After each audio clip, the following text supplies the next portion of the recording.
Oke sahabatku semua, demikianlah lagu yang bisa kami persembahkan buat sahabatku semua dalam rangka Minggu Pasion, dimana kita lebih banyak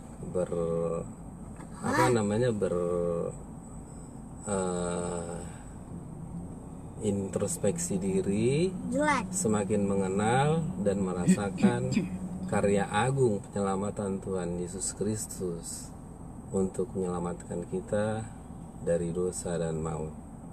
Oke, nanti kami akan menyanyikan 1-2 buah lagu lagi sesuai permintaan dari istriku Nelia Breti.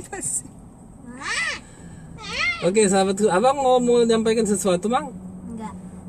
Katanya tadi mau menyampaikan sesuatu. Jadi Nggak jadi. Oh nanti ya Mang ya. Iya. Oke, selamat beraktivitas. Besok Tetap sehatlah kita semua ya sahabatku semua. Aku mau ngomong. Iya. Semoga teman Dedi tidak tertular virus corona. Kita semua. Kita semua ya Tuhan, supaya Tuhan menjauhkan virus corona dari kita. Amin. Amin. Horas. Horas matutu. Horas matutu.